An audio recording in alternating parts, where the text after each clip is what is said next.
tonight on KBC Channel 1. It is easy to get impressed by Ashok's words. But do remember, if Ashok ascends the throne, a lot of things will change in your life. Please forgive me, Acharya. I tried my best. But Ashok, we always learn more from our failures than our success. Don't ever forget. No, this is impossible. Ashok can never lose. On the next episode of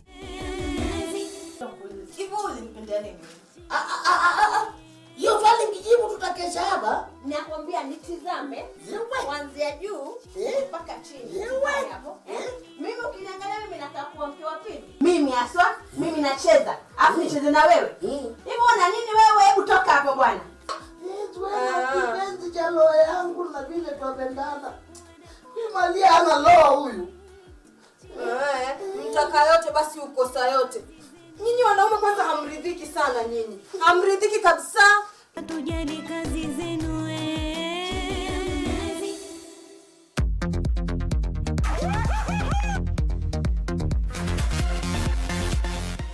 this weekend on KBC Channel 1. Let me not repeat myself.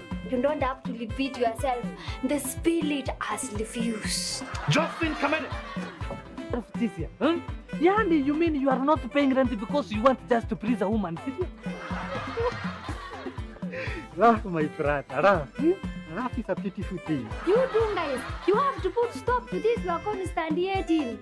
I just cleaned this class few minutes and you already soiling it. Mumelongwa. At least she is genuine about her feelings, unlike some watogs here rejoicing chini kwa chini.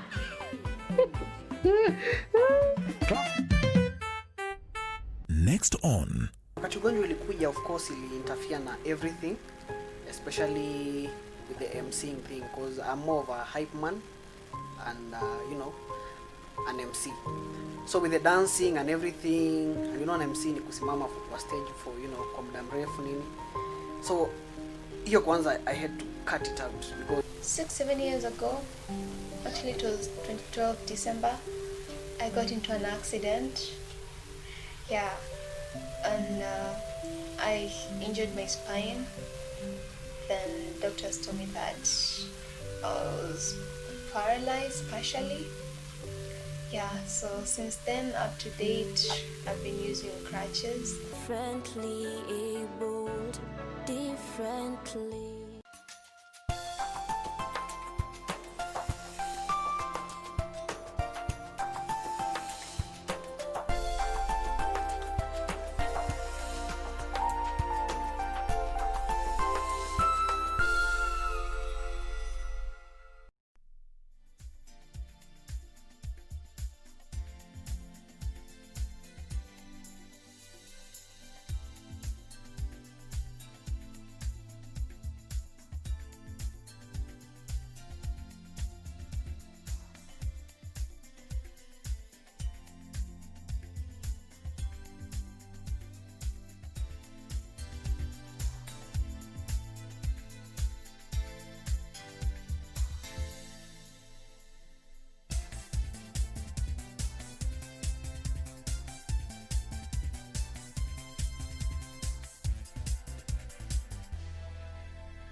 Good afternoon, you're watching KBC Channel 1. I'm Regina Manyara and this is the Lunchtime News. Glad you could make time. Now we start off with matters of just revamping the health sector, where our reporter Beatrice Gatonye is live waiting on President Uhuru Kenyatta, who is set to launch the Kenyatta University Referral Hospital.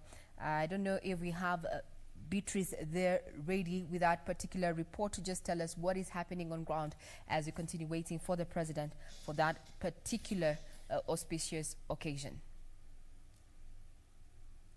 So we are expecting the president anytime soon to launch the Kenyatta University. Yes, Good afternoon, Gatonye. We see you're ready for the president. Just tell us what we should be expecting from this particular launch and how then this is going to change the dynamics in as far as the healthcare system is concerned. To you, Beatrice.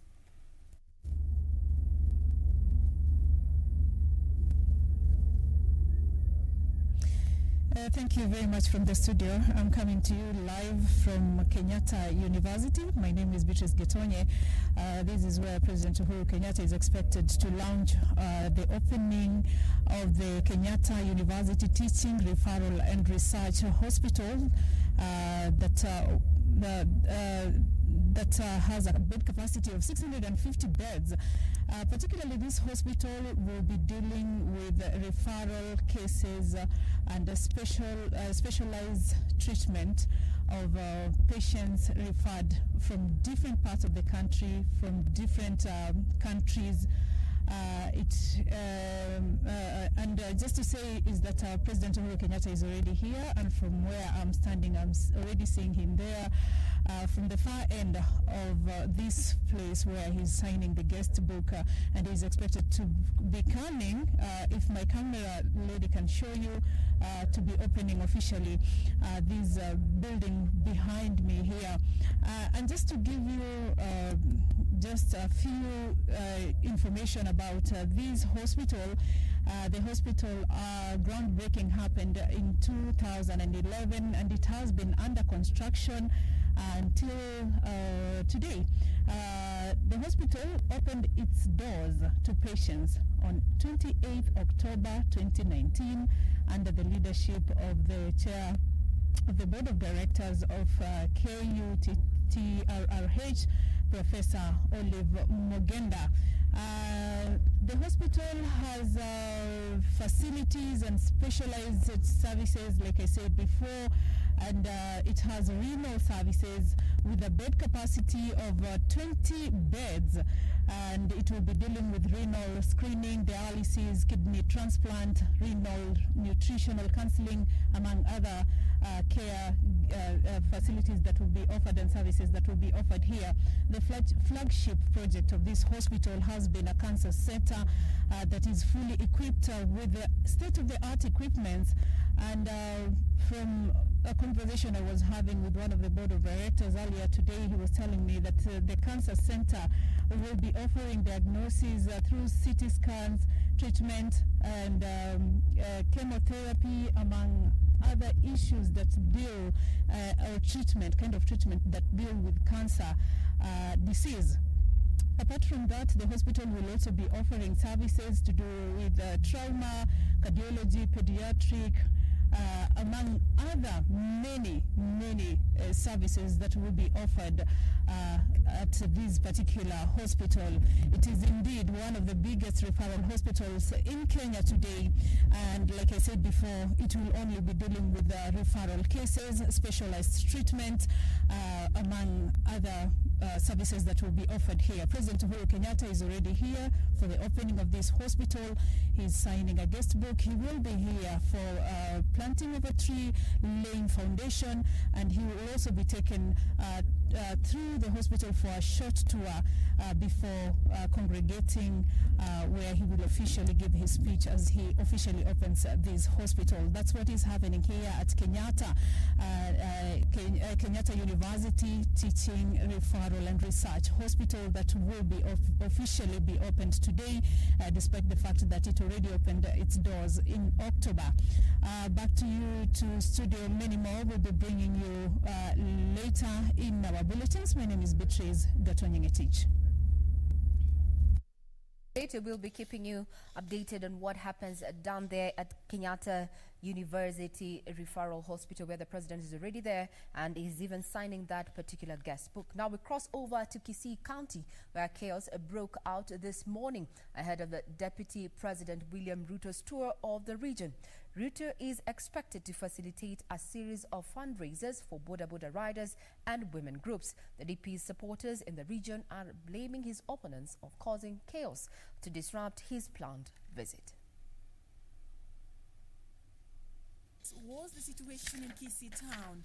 Chaotic scenes witnessed along several streets as rioters burnt tires on the roads, causing traffic snarl-ups and paralyzing transport activities for hours.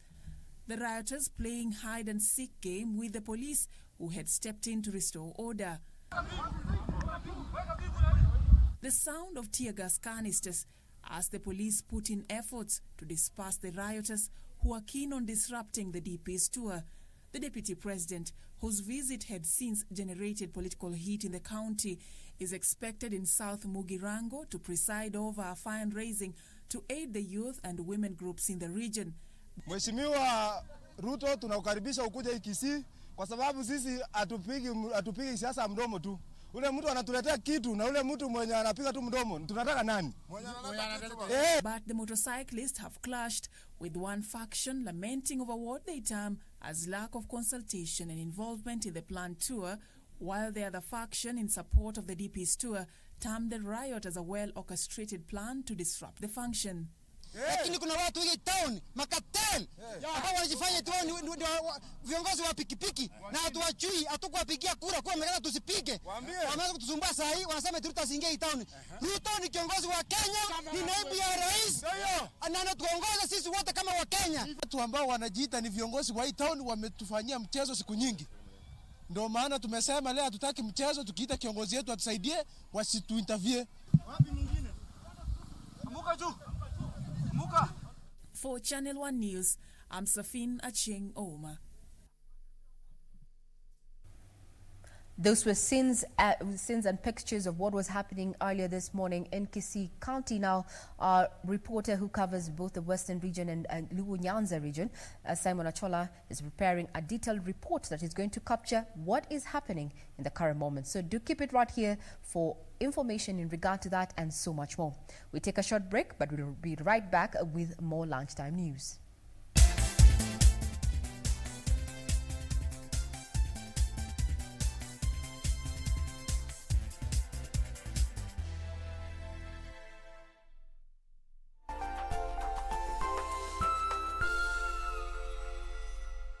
When the world changed, it made us go back to the simple joys and love the little things even more, like serving up your best, eating together, and sharing more.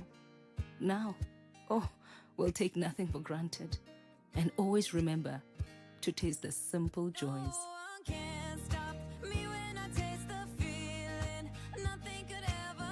Coca-Cola, taste the simple joys. Tonight on KBC Channel 1. It will never happen again. You will not make the grade. Is that a threat? It's not a threat. It's a fact. You can only do your best at the moment.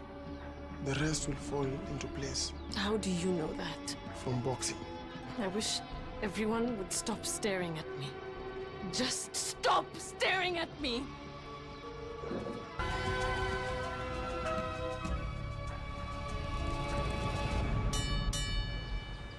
Tonight on KBC Channel 1. President Uhuru Kenyatta's resolve is to break the old age tradition and end female genital mutilation by 2022.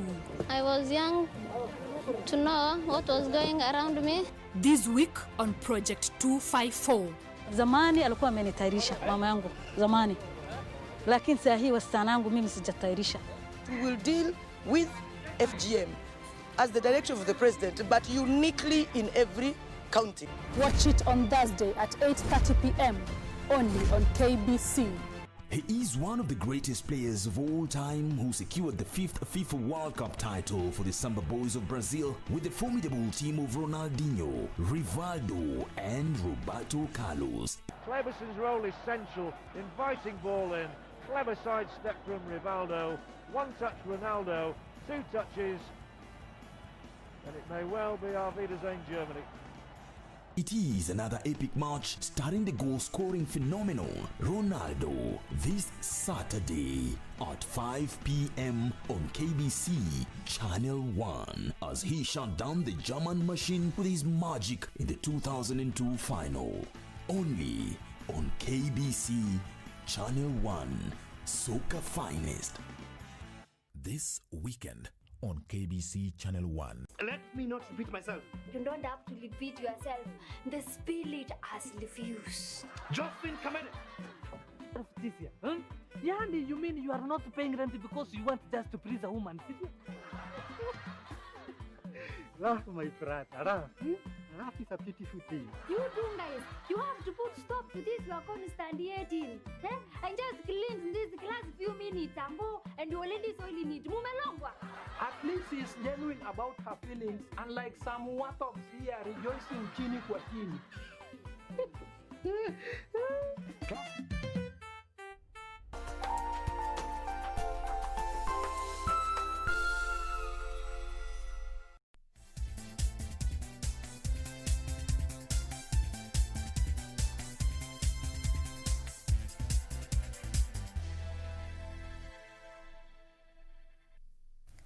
Good afternoon. You're watching KBC Channel 1 and I'm Regina Manyara. Now, top stories here is what we're still keeping tabs with what is happening in light of some of running battles there between allied Deputy President Ruto's allied supporters down in Kisii County. While we're waiting to get a brief on what is currently happening, we want to cross over to the Central Business District with our reporter Kevin Washira, where a section of parliamentarians are launching an MP's song launch. Let's see what they intend to do differently this time. Good afternoon, Kevin.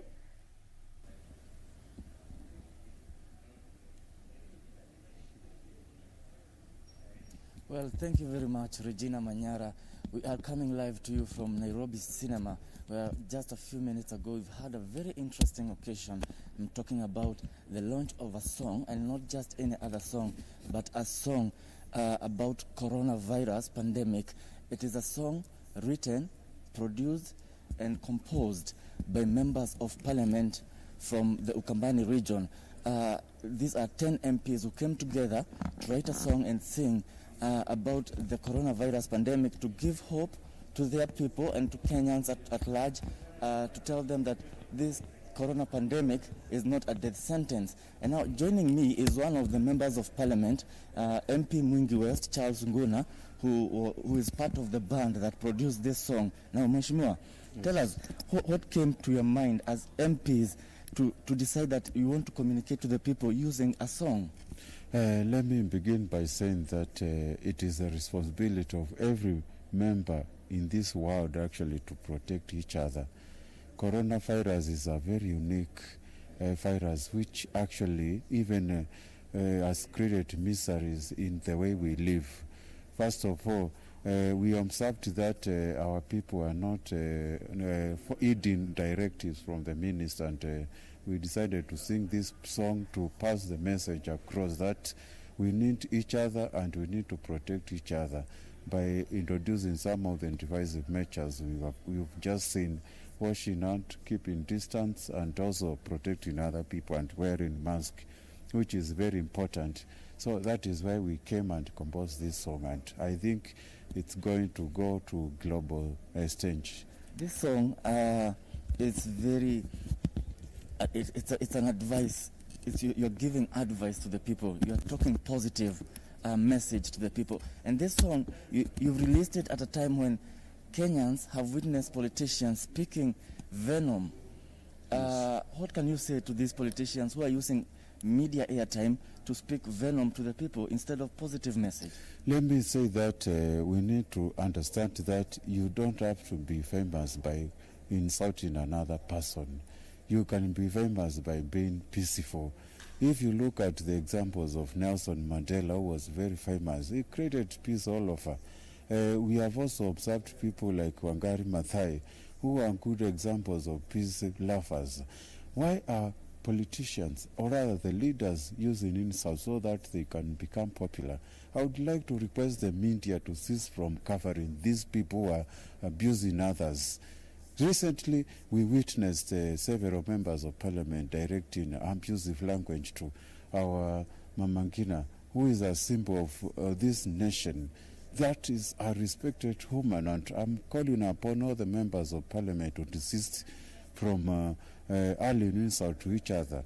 You don't have to be a leader. If you're abusing somebody, you don't even deserve to be called a leader.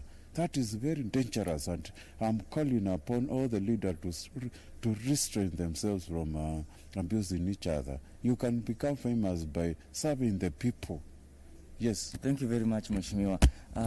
That was Mwingi West MP Charles Nguna, who he and other 9 members of parliament from Ukambani region have composed and produced a song which they released today. Maybe he can sing one verse for us.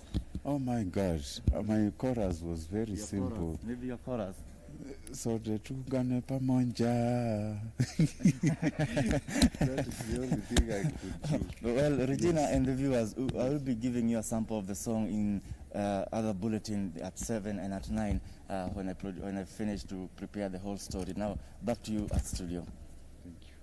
Indeed, that is very interesting. Written, composed and performed by 10 leaders from Ukambani region. I will be keeping you informed on what is going to go on in that. As Kevin says, we'll have a comprehensive bulletin then towards the end of the evening. Now we cross over to matters education, where the TVET Director General, Dr. Kipkirui Langat, says that at least 60% of the technical, industrial, vocational and entrepreneurship training institutions have conformed to government protocols on COVID-19.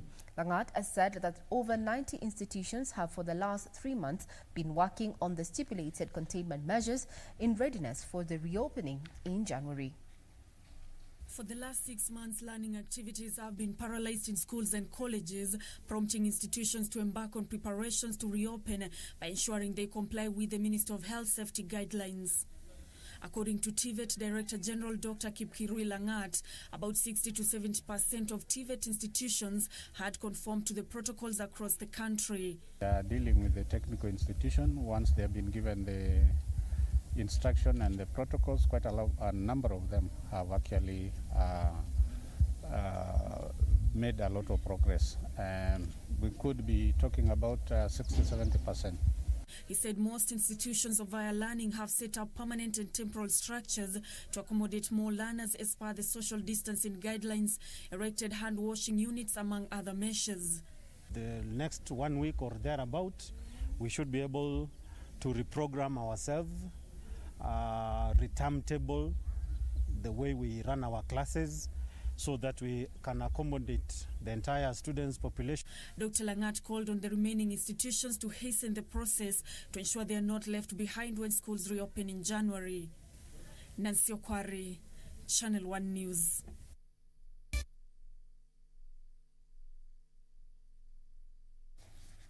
With that, we take a short break, but in return, we're going to be talking about mechanized technology. And in the wave of COVID-19 then, how has this impacted on the uptake of technology? I'll be joined by the CEO and founder of Impact Africa Network, that is Mr. Mark Kareki.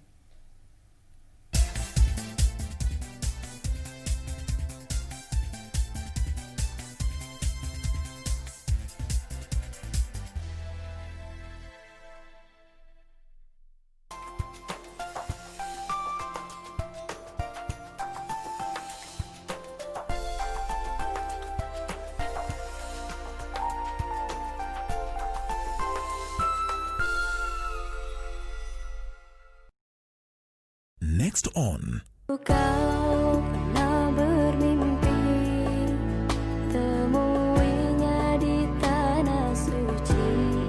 kwamba kuna balaa zingine tuko nazo zinakuja, maradhi kama haya corona, COVID-19 ambao ni janga kubwa, ni kwa sababu ya madhambi yetu sisi wenyewe. Watu wanafanya madhambi makubwa. Dawa ni kurudi kwa Allah, kufanya taubatan nasuha na istighfaru kwa wingi, na kuacha haramu na kuacha machafu, tusimkasirishe Allah subhanahu wa ta'ala.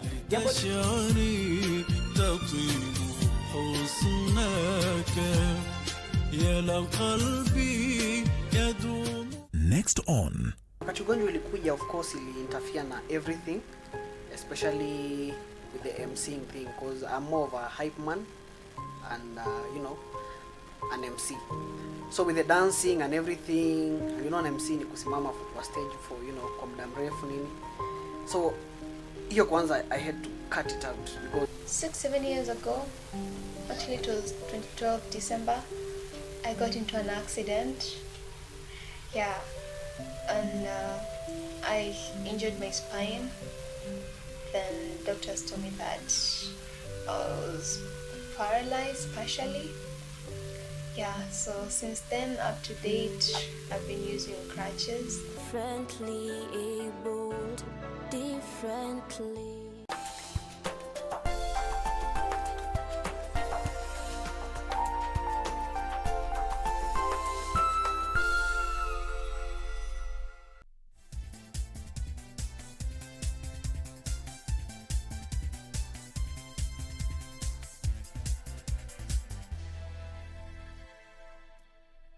Good afternoon. You're still watching KBC Channel 1 and this is the lunchtime news. Now, the Kenya Human Rights Commission is demanding the Monte Company in Thika implements recommendations made by the National Lands Commission and the National Assembly on land.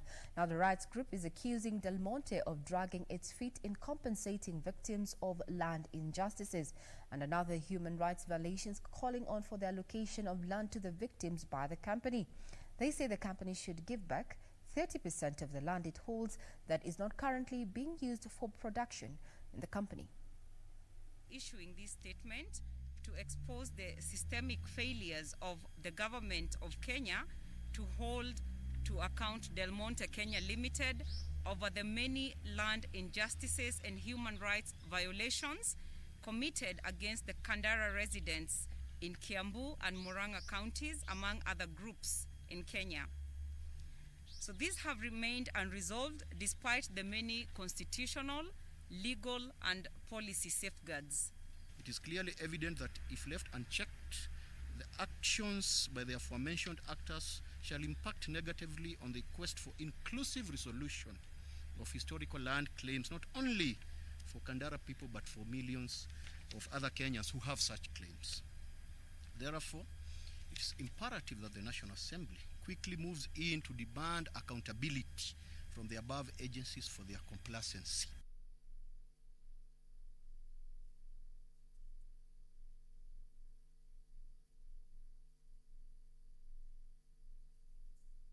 Tourism Cabinet Secretary Najib Balala has ordered for the removal of a tourist camp built next to the Masai Mara River that is blocking the wild beast from crossing into the Mara. Now, this comes after a video clip surfaced online showing employees from a private camp forcing thousands of wildebeest to turn back and use an alternative route. The wildebeest migration, a wonder of the world, happens every year and sees over 2 million animals migrate from the Mara to Tanzania and then back in a perpetual search for food and water. However, the migration has been affected this year, with some investors building camps along the Mara River blocking the crossing points of the wildebeests. In a viral clip that has been circulating on social media, people said to be workers of the camp were seen in a video forcing a herd of the wildebeest to change their route after crossing the river. You know, I tell you, they should never allow this camp here. The video has elicited reactions online, with the Cabinet Secretary for Tourism and Wildlife, Najib Balala, directing Narok County Governor Samuel Oletunai to move with speed and demolish the camp. CS Balala also reiterated on the need for Kenya to have a Masai Mara National Reserve Management Plan that will enhance biodiversity and protect wildlife migratory corridors from greed. Stakeholders in the tourism sector have since backed the Cabinet Secretary in advocating for the protection of the wildlife corridors, adding that action must be taken on such camps. Tunaunga mkono action kama hiyo ambaye inajaribu kupreserve ile migratory routes ya wildebeest. Hiyo tunaunga mikono kabisa. However, the community still insists that the incidents should not be taken as an opportunity to force the Masai Mara management plan on residents who set aside land for conservation purposes.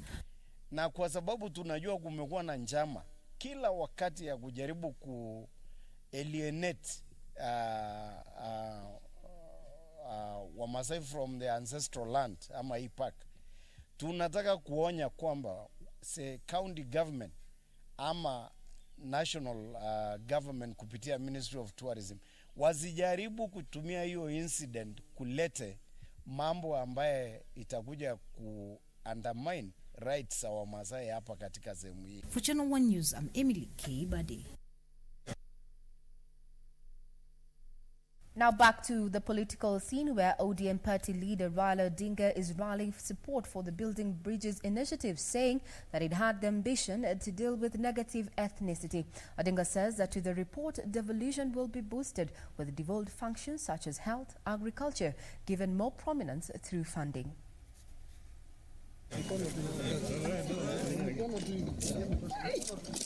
The Orange Democratic leader Raila Odinga was in Taita Taveta County to rally support for the Building Bridges initiative report. Odinga calling for the support of the document on grounds that it would deal with negative ethnicity and enhance devolution through adequate funding. Kila mara kamara kunakuwa na shida ya uchaguzi. Tukasema hatutaki kuwa na tena Wakenya wanakwenda kwa debe na watu wanapoteza maisha.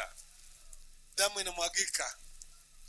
Hiyo ni sababu tukasema tofute kiini ya hii shida yote. The former premier said that the 316 billion shillings allocation to counties was inadequate, hence the need to allocate more funding and especially focus on health, water and agriculture. Ile pesa ambayo wanavurutana naye juu yake ni shilingi bilioni 316 peke yake.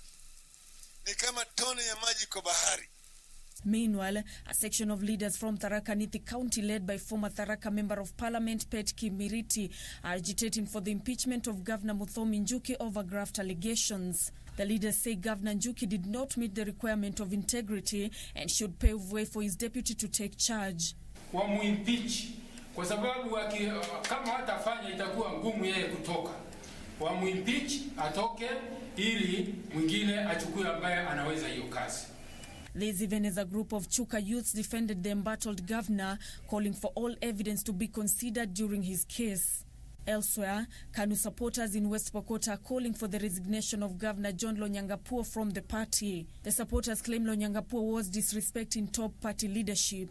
Finally, members of the Party of the National Unity in Isiolo County have castigated Kapseret Member of Parliament Oscar Sudi and his Emurua Dikir counterpart Johanna Ngeno over what they term as making disrespectable utterances that might polarize the country. Unafaa uheshimu hiyo kiti ya rais.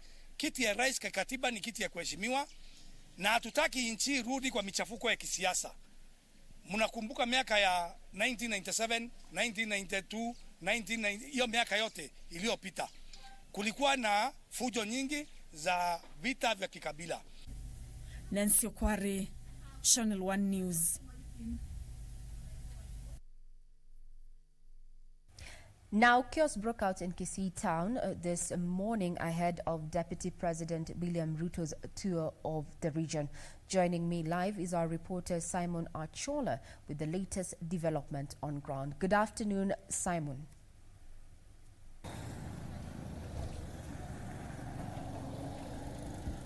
Well, thank you very much, Regina. Indeed, it is those were the scenes in the morning here in Kisii town.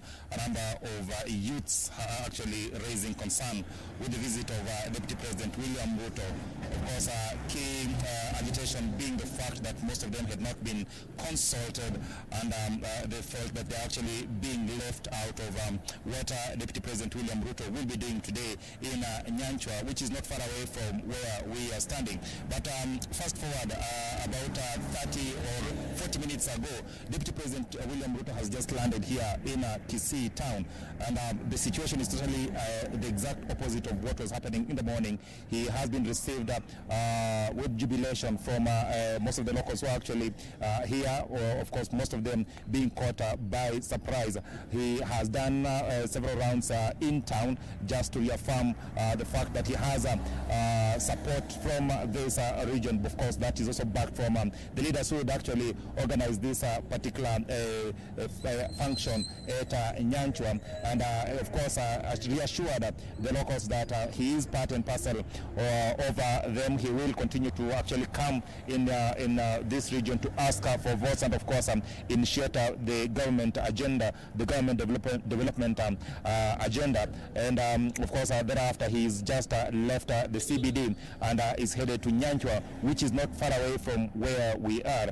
We understand that he will be holding a fundraiser for boda riders or youth in Kisii town, and then there of course then thereafter head to Nyamarambe, which is in South Mugirango, again to actually hold another fundraiser in that particular constituency. Of course, that is the itinerary of the Deputy President in this region, the Inkisi land, and of course we'll be keeping a keen eye on exactly what will be happening to see indeed if what happened in the morning it was just a one-off event, or this will continue. But what I can actually confidently report now is that the situation has actually calmed, and when the Deputy President actually came and was doing rounds in town, he was actually received well, and it is a situation, of course, we'll be keeping a keen eye, and most leaders that we've actually spoke to castigating the morning incident and calling for sobriety and tolerance, especially as the country heads into 2022 electioneering period. Back to you, Regina. For that update, indeed, it's a current situation down in Kisii County, and he will be keeping tabs on any developments as Deputy President William Ruto there continues with his tour of the region. Now we'll be taking a short break, but when we return, we're going to be talking matters technology and how COVID disruptions have, barred the uptake of technology. Is Kenya ready? And if we are not, then what is the way forward to foster adoption of technology? Do not go away. We'll be right back.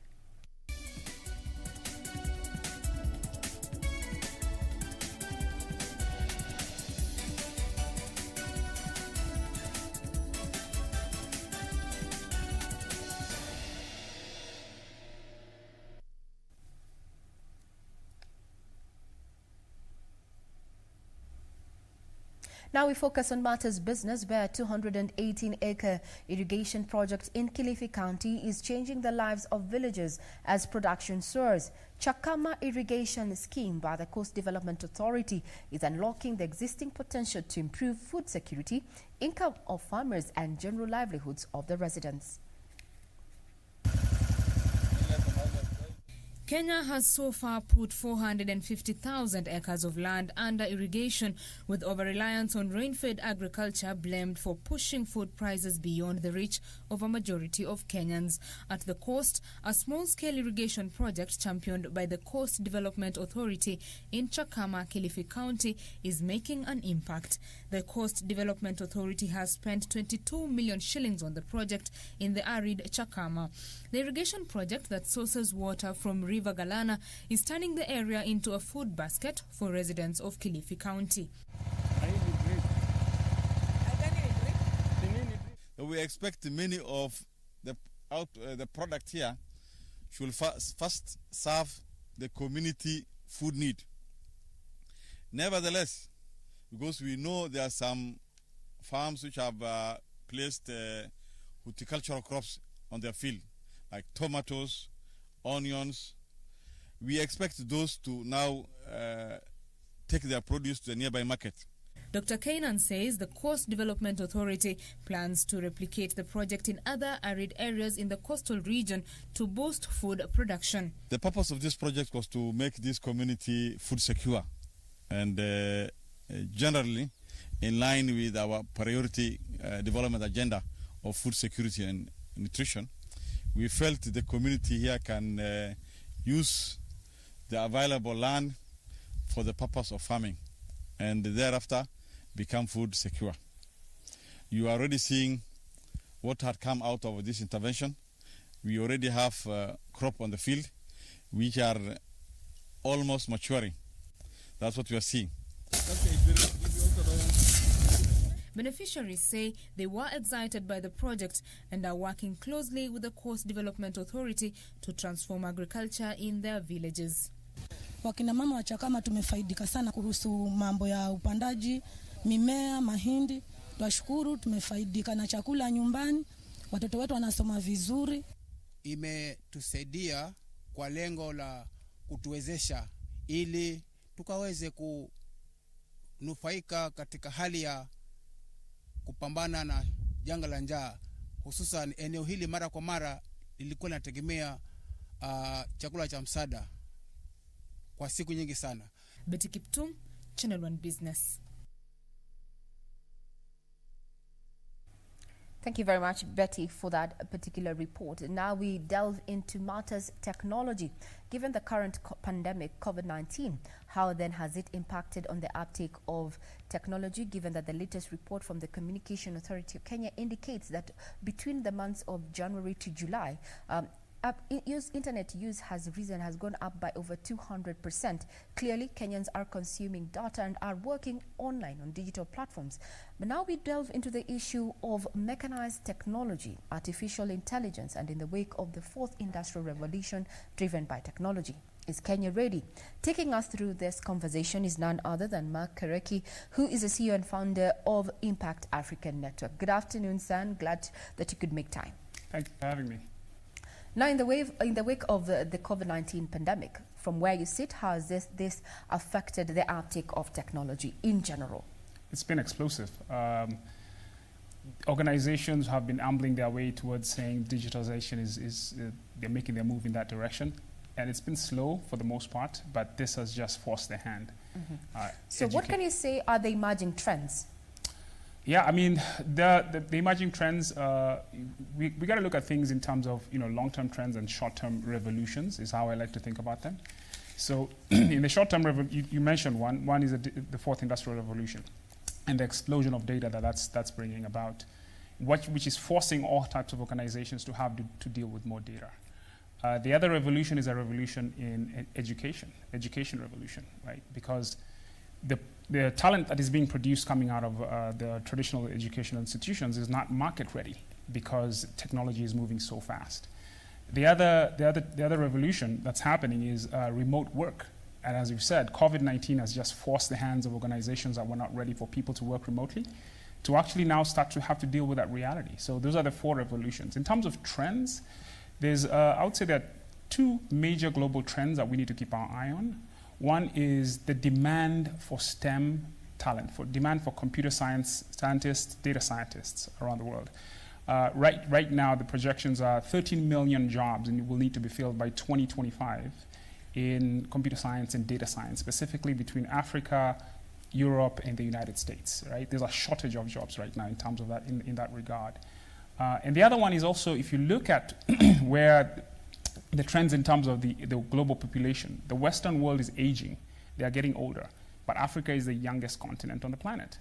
What does that actually mean? That presents an opportunity where Africa is positioned to become the engine room of STEM talent. STEM stands for science, technology, engineering, and math to the world.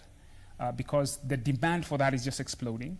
But the rich world is aging. Africa is young. So we're set up in such a way that if we can make the right moves and provide the right skilling solutions into this path, we are positioned to become the engine room of STEM talent in the world, driven by the remote work revolution, right? COVID has forced the hands of organizations. They're like, wow, we don't have walls anymore. We can work with anybody, anywhere around the world. So we are very well positioned. If you look at all those things coming together, that's where we are right now. Now let's look at one of the revolutions, the remote work revolution. This has persons, especially in the formal employment sector, jittery and uncertain about, retaining those particular jobs, given the statistics that we've already seen, billions of Kenyans having lost their jobs in the wake of the pandemic then. Is Kenya ready for this revolution? And then how will it impact on human resource? Yeah, that's the question, right? I mean, this has been coming. It was slow, but COVID has just accelerated. It's just hit it hard. And so the question now, it's a reset. This is kind of hitting the reset button. Is Kenya ready for this? The answer is yes and no. We have the young talent. We have very smart people. What we do not have right now is the mechanisms, education and skilling-wise, to take that young talent, that youthful energy, and turn it into a skillful workforce. And that's why at Impact Africa, we launched Jenga School. And Jenga School is basically an education institution with a focus on data science and AI. And we have put together a curriculum with local instructors and international practitioners that can take young people and put them into a path to becoming data scientists, and also help business professionals become data literate. Right now, we're in a world which will look very different when we emerge out of this situation. So at Jenga School, what we do is we provide a path where if you're if you're a professional right now with a computer science background, or if you're a math background, if you've graduated from university and you're asking yourself, what does the future look like in terms of opportunity? Data science is a very, very interesting space. The demand for that is through the roof if you look at the statistics. Even just today, if you do a Google search and you do data scientist jobs in Kenya, in the last 1 month, there's probably over 100 positions remaining unfilled in data science. So so Jenga School, that's the opportunity we saw. That's why we set up Jenga School. We want to set up an education skilling platform that will take this young talent and give it a path into some of the hottest, most high demand skill areas, career areas on the planet. So yeah, if people who are interested in becoming data scientists and going into that profession, we have a solution for you. And if you're a business professional, today you have to be data literate. It doesn't matter whether you are in marketing or HR or accounting or whatever it is that you do at a company. You're going to be the need is here right now for you to be able to have data literacy conversations with your data science practitioners. Every single organization right now is dealing with the reality of technology.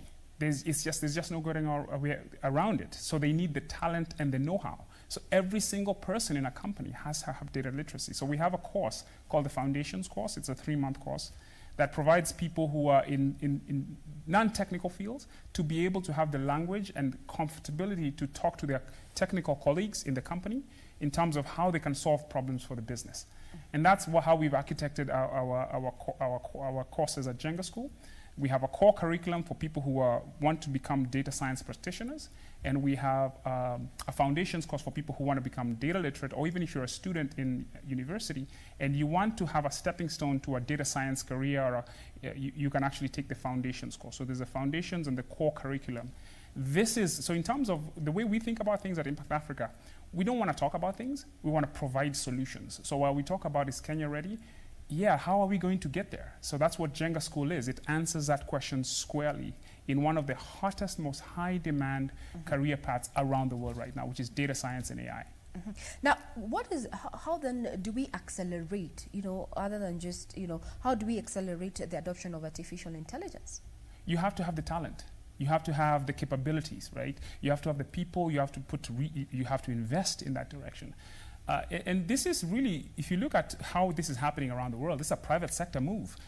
In Kenya, we tend to like to always lump things on the government. The government should do this, the government should do. That's not how things work. In technology specifically, it is a bottoms-up thing. It is a thing that comes from the private sector entrepreneurs. So what the government can really do is enable startups. Those 100 jobs I was talking to you about that are, if you do a Google search in terms of data science right now, data science jobs in Kenya, those 100 jobs are all mostly driven by startups and NGOs, right? So what can the government do? Create an enabling environment for startups and entrepreneurs to thrive. Give people tax holidays. Give investors the incentive to actually put money into these projects. Because for us to get ready, we're going to have people who are thinking about the future and moving in that direction. And around the world, it is startups, it's entrepreneurs. Those are the people who will actually get us ready, because they'll make the investments because they want to actually capitalize on the opportunity. So that's what I would say the government's role is. For education institutions, they're really challenged, because if you look at the traditional education institution, it's a 4-year cycle to get a degree. And that, in the world we live in right now, is as a century. Right? Because things are moving so fast. So their curriculums are 10 years old, right? Because they have to go through this process. And so that's part of the problem. We need to shift the conversation in terms of what really matters. Is it a 4-year degree or skills? And Google has responded by actually putting out a certification program where they're no longer looking at 4-year degrees, right? They're looking at people who can actually get stuff done. It is about taking talent and moving it quickly to the other side where it can be productive. And so the 4-year degree right now around the world is becoming irrelevant. And I'm not saying for everything. Of course, there are some areas where people have to go and get that education, engineering, and things of that nature. But let's not think in the old way. We have to actually adopt a new mindset. The times are moving too fast for us to be stuck in that. If we do not change our mindset, we're just going to be stuck here as the world races ahead. I spent 15 years in Silicon Valley. And the reason I moved back to Kenya, to Africa, was because I saw that the train was taking off and we were stuck and we did not know how to move. And so that's why I launched Impact Africa Network. And that's why we launched Jenga School, to bridge the gap. So we need to, as far as technology is concerned, it needs a proactive approach both from the private sector and on an individual level. We've been hearing from our guest this afternoon, who is none other than the CEO and founder of Impact Africa Network, Mark Kareki, on that particular issue. Tech is about you being proactive. Thank you very much, sir, for your time. Now, we still keep up with stories making headlines within the business circles. Is that after-sales service has emerged as a key aspect influencing customer decisions when buying premium television sets. LG Electronics content manager William Kamore says through after-sales service, experts from TV vendors update software and enlighten customers about features of their premium television sets. What factors do you consider when buying a television set? A survey about customer preferences when it comes to premium television sets such as NanoCell, OLED and QLED indicates that after-sales service is now very key. The survey indicates that a third of customers prefer that vendors offer free installation of premium television sets, a quarter of them want an extended warranty, and the remaining prefer free delivery after buying the electronic. LG Electronics content manager William Kamore says free television installation is key because experts get to update the software as well as enlighten buyers about both existing and new features. So when we're talking about nano connections, we're talking about unlimited connections. And these connections we're talking about that are unlimited are meant to cater for the whole family. So in terms of unlimited connections, we're talking about unlimited entertainment.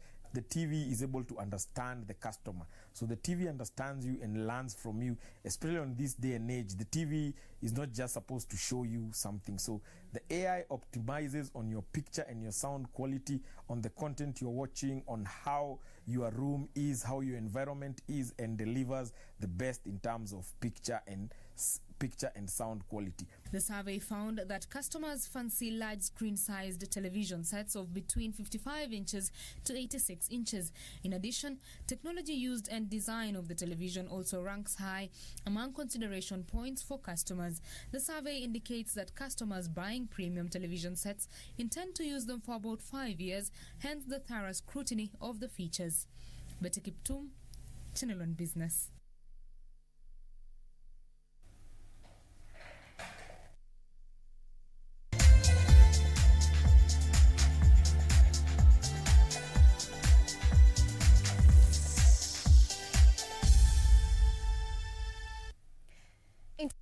Arena, the Athletics Kenya Nairobi branch chairman Barnabas Korir says preparations are almost complete ahead of the Nairobi World Continental Tour, dubbed Keep Kenya Classic, which will be held at the Nyayo Stadium on the 3rd of next month. Now, this is going to be the Kenya's first public sports event since the outbreak of COVID-19 pandemic in March, which caused a halt to major sporting events all over the world. With Nairobi hosting the last leg of the World Athletics Continental Gold Tour, the Keep Kenya Classic is expected to set the pace for the return of sports, even as sports fans await the official announcement on the return to sports guidelines from Sports Cabinet Secretary Amina Mohamed. Athletics is a little bit different because we were also going by the World Athletics guidelines on how we can resume as athletics body in the sport. And we have also shared that with the Minister of Sports, and we will also be using the same models the other events in Europe are using, so that we can resume. There are those countries that were allowing spectators in the stadium. There are those do not allow, but then allowed only the competitors. Athletics Kenya Nairobi branch chairman Barnabas Korir, who is the event director, says the local organizing committee is already in place, as renovations in Nyayo Stadium being almost complete, except for the laying of the tartan track. Yes, we have worked very closely with the CS, Dr. Amina Mohamed. We have also her PS, who has done a great job in assisting us and ensuring that we get the support that is required. And I want to say that this is the first time we have got full support from the people responsible for sports in the country, especially the PS and the CS. They have done a good job. Therefore, the government has been there to make sure that this was successful. The finances that we are still waiting is coming, and and I think that by next week we should be ready to host this event. The organizers have already written to the government requesting an allowance of a limited number of fans to watch the event, which has attracted a number of elite athletes, amongst them Moroccan Sofiane El Bakali, who is set to battle with Kenyans in the 3,000 meters steeplechase race. Is that this year has been quite bad for most of the athletes. They did not have competitions because of the cancellation and the effects of the coronavirus. So they did not have the opportunity to compete in many races. So the remaining ones, everybody wants to come and participate so that they don't end the year with nothing. So I'm sure that with that in mind, we are going to have those top athletes that will be racing the Continental Tour. Kenya was to host the one-day championship on the 26th of this month, but was pushed ahead by a week by the World Athletics in order to allow athletes compete in the Paris Diamond League on the 24th of September.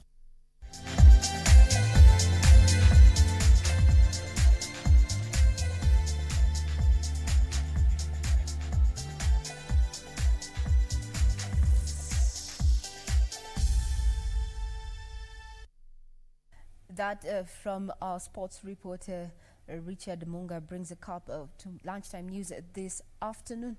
My sign language interpreter has been none other than Lancer Ondingo there. We say that one of the developing stories that we'll be keeping tabs on is the situation down in Kisii town, as Deputy President William Ruto there continues on his tour of the region. So for more details, our website www.kbc.co.ke and our subsequent bulletins at 7 and 9 p.m. I'm Regina Manyara.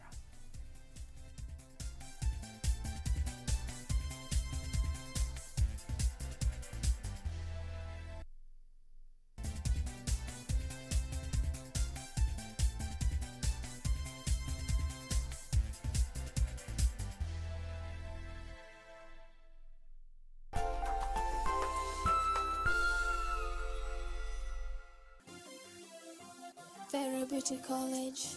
Vera Beauty and Fashion College, with branches in Nairobi, Eldoret, Thika and Meru.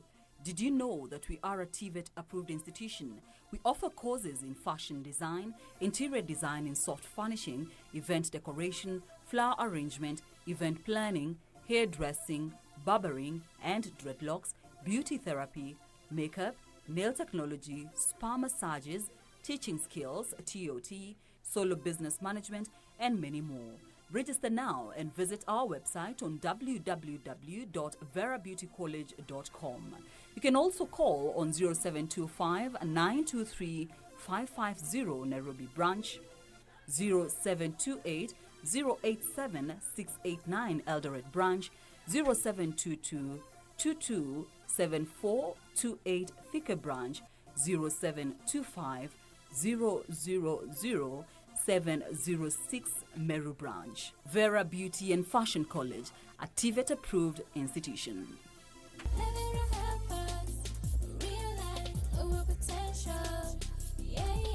Who is calling me at this time? Can you just summarize your message in one word so I can know if I'm going to respond now or tomorrow? Yeah? If you're carrying good news, just text me handshake. Handshake is enough. I will know it is good news. At this tune, who is calling? Dial star 811 star 758 hash. Dial star 811 star 758 hash.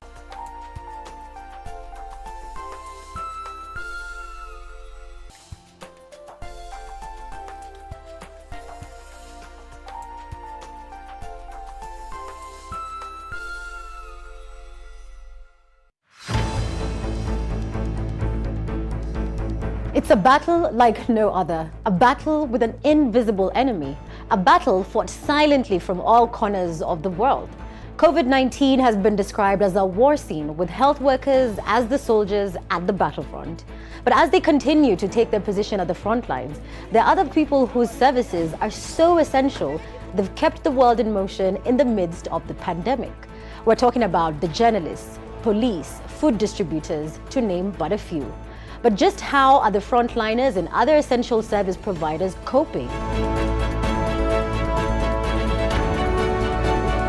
This is The Breakdown, BBC Africa's COVID-19 special program, helping you make sense of the crisis.